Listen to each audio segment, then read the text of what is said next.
Welcome to Echoes of the Unknown, the podcast where we'll be exploring some of the world's most fascinating unsolved mysteries. I'm Jack Montgomery, and today we're traveling back to 1986 in order to delve into the brutal murder of Cindy Blazek. She was a 23-year-old elementary school teacher who lived and worked on the Onion Lake Cree Nation Reserve, which is a small First Nation community in Saskatchewan, Canada. Nearly 4 decades later, it remains one of the province's most haunting unsolved cases. Known for her ready smile and helpful nature, Cindy's natural sweetness radiated in her warm, kind eyes. Born near Rosetown, where she grew up on a mixed cattle and grain farm, she was the youngest in her family. In high school, Cindy had been an honor student, a cheerleader, a candy striper at the local hospital, and a summer volunteer at the Rosetown Nursing Wing, a local assisted living center. She was a recent university graduate and had taken a teaching job on the reserve just 3 months earlier. Cindy was a beloved grade 4 resource room teacher at the Chief Taylor Elementary School. She had a heart of gold, her older brother Jamie recalled. She loved teaching. She just wanted to make a difference. The night of Saturday, December 6, 1986, started out as a quiet, leisurely evening for Cindy, with no hint of the horror that was to come. Her small white house was nestled in a peaceful cul-de-sac in Onion Lake. She shared it with another teacher who was out of town for the weekend. On that bitterly cold winter night, Cindy was at home, busy wrapping presents for Christmas. At that time, Cindy was dating a Royal Canadian Mounted Police officer named David Greyeyes. He was stationed in the village of Pelican Narrows, a 7-hour drive from Onion Lake, and was working that night. At roughly 2:15 a.m. on Sunday, December 7th, she received a call from him. It's believed that the killer, or killers, were already in her home at this time, since she only used yes or no answers on her phone call with David, ending with an emphatic, "I love you." Jamie later said, he thought she was mad at him for waking her up, but it was because they were there. I think they were holding a knife to her as they spoke.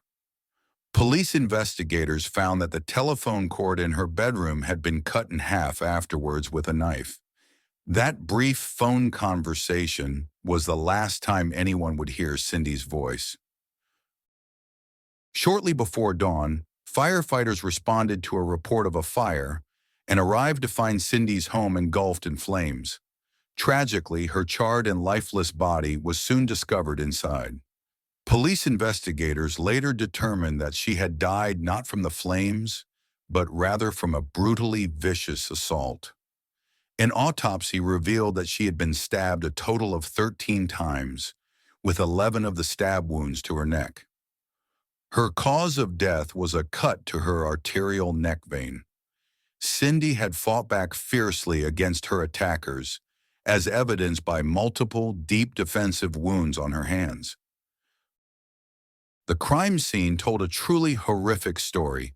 There was a trail of blood throughout the home, with blood stains starting in the master bedroom and leading down the hallway, past the kitchen, and then into the living room. Some stains had soaked through the carpet and onto the linoleum beneath. After the attack, the suspect set fire to Cindy's body, most likely to try and destroy forensic evidence. A Saskatoon pathologist confirmed there was no smoke in her lungs, meaning she was deceased by the time the fire started. There were also no signs of sexual assault. No sperm was found on her body. In early 1988, 2 individuals from the city of Lloydminster, around 31 miles from Onion Lake, were arrested and charged with Cindy's murder. Brian Perry, then 22, and a 17-year-old teenage boy. The 2 defendants were tried in separate trials, but they were both ultimately acquitted, albeit for different reasons. At Perry's first trial in January 1988, A jury in the town of Battleford convicted him of first-degree murder. But shortly afterward, the Saskatchewan Court of Appeal overturned the verdict after determining that jury members had inadvertently seen evidence from the preliminary hearing that should not have been before them, which tainted the fairness of the trial. That procedural error was deemed serious enough that the Court of Appeal overturned Perry's conviction and ordered a new trial. For Perry's second trial in June 1988, the defense succeeded in moving the trial from Battleford to the city of Prince Albert and switched to a judge-alone format with no jury. A critical witness had identified Perry from a photo lineup at the preliminary hearing, but in the second trial, Justice G.E. Noble found that this photo identification was seriously flawed. Specifically, he determined that Perry's photograph was clearly distinguishable from the other photos in the lineup, making it more prominent. In addition, the officer administering the lineup directed the witness's attention toward Perry's photo, which is a form of suggestiveness. Because of this and other weaknesses in linking Perry directly to the act of killing, the judge determined the Crown had failed to prove guilt beyond a reasonable doubt. In declaring Perry not guilty, Justice Noble stated that, viewed as a whole, the Crown's case did not meet the threshold of proof required for a criminal conviction. There were also serious issues during the February 1988 trial in Lloydminster of the 17-year-old defendant. Judge Lloyd Deshaye concluded that although the youth's own testimony placed him at the scene of the crime, there was no clear, credible evidence proving that he personally inflicted the fatal injuries. In other words, mere presence or participation without proof of who delivered the lethal blow was inadequate for a murder conviction. Judge Deshaye called the murder cruel and monstrous, and he characterized the youth as a bold and clever liar when he testified, indicating serious doubts about his credibility. But given the absence of independent, reliable evidence, those doubts alone were not sufficient to convict him. Under Canadian youth offender laws and standards, courts tend to require particularly strong evidence when convicting a minor of serious crimes, especially murder. The judge's decision reflected the principle that in criminal cases, the burden is on the Crown to exclude reasonable doubt. This is a general legal principle, though the specific trial sources emphasize that the Crown's supporting proof was lacking in this case. With both trials ending without convictions, this murder case remains officially unsolved. It is still considered an active, ongoing investigation by Saskatchewan authorities. Details about any new leads, forensic retesting, or suspects are not being publicly released, in part because doing so might compromise the investigation. There are several competing theories about who killed Cindy and why.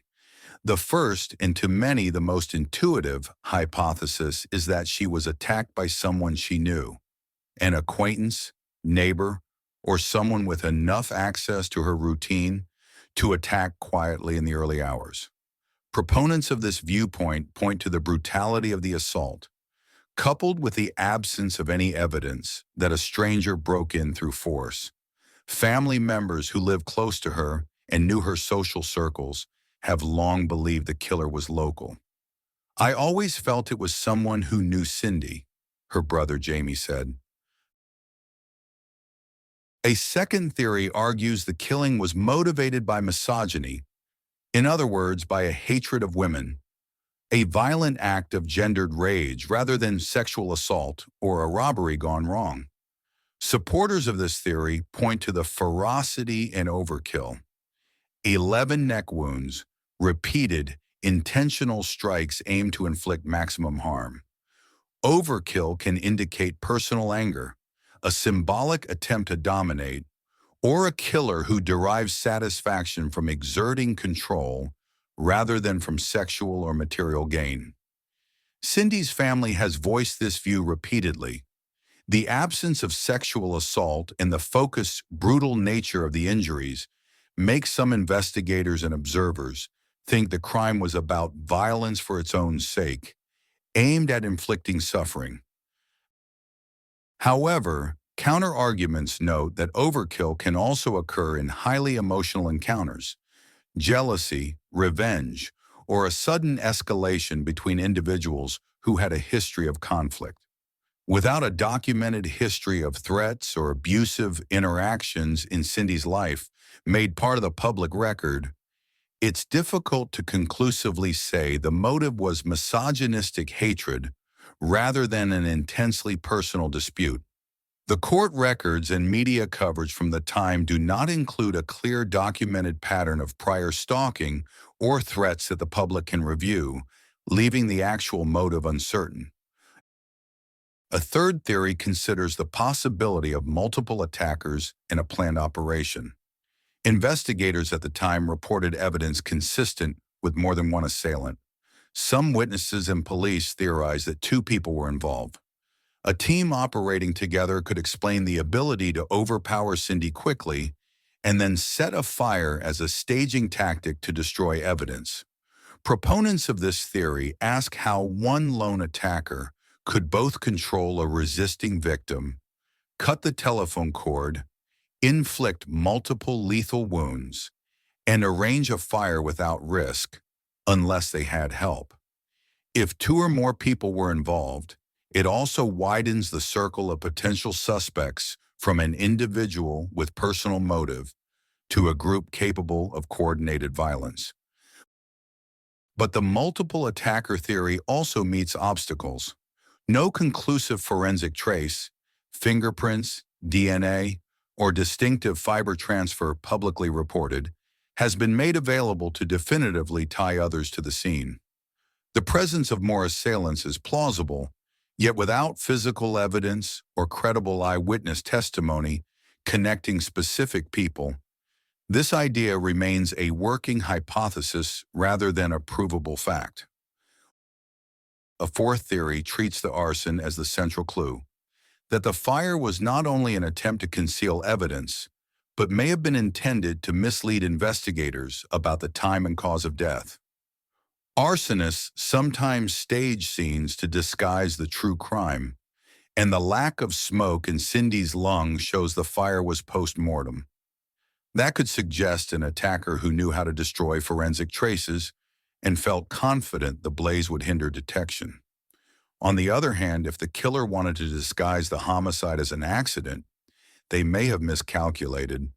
Modern investigators now can determine post-mortem burning versus death by fire. In Cindy's case, the evidence showed wounds and blood pattern evidence that clearly established the sequence: murder, then arson. Regardless of the motive, many believe that the case was hampered by institutional failures, procedural irregularities, and investigative limitations of the time. In small rural jurisdictions in the 1980s, law enforcement resources were often scarce. Forensic science was less advanced, and best practices for preserving and presenting eyewitness identification evidence were not as standardized as today. Critics argue those systemic shortcomings may have cost the case critical momentum. Early crime scene preservation errors, improper lineup methods, or missed forensic opportunities could have weakened the Crown's case at trial. Family frustration frequently centers on this point. "I gave everything to the RCMP," Jamie said, "but there were gaps and some things were never followed up the way they should have been." To this day, advocates for the family point to the need for a modern review using contemporary forensic techniques and investigative approaches. Through it all, Cindy's family continues working to keep her memory alive. They also hold to a simple goal: to find the truth. Her mother, Jean, who passed away in 1991, established the Cindy Blazek Memorial Award for the Most Improved Resource Room student in grade 4 at her daughter's school. She stated at the time, "We want justice, not for vengeance, but so people know she mattered." Debbie McCulloch, Cindy's older sister, said, "What we want to really happen is for the whole truth to be unfolded." Jamie echoed that appeal, saying, "If someone out there knows anything at all, no matter how small, please come forward." That small thing could be the piece that sets everything straight. Nearly 4 decades later, fundamental questions persist. Was this a crime of passion, an act of misogynistic violence, the work of multiple perpetrators? The Royal Canadian Mounted Police continues to accept information about Cindy's murder. If you know something, anything at all, please contact their Saskatchewan division. Cindy deserves justice. Her family members deserve closure. But until that moment arrives, her memory must live on. Thank you for listening to today's episode of Echoes of the Unknown. If you found this story compelling, please don't forget to subscribe, leave a review, and share with fellow mystery lovers. Until next time, stay safe, stay curious, and remember, justice may be delayed, but it's never forgotten as long as we keep those lost in our hearts.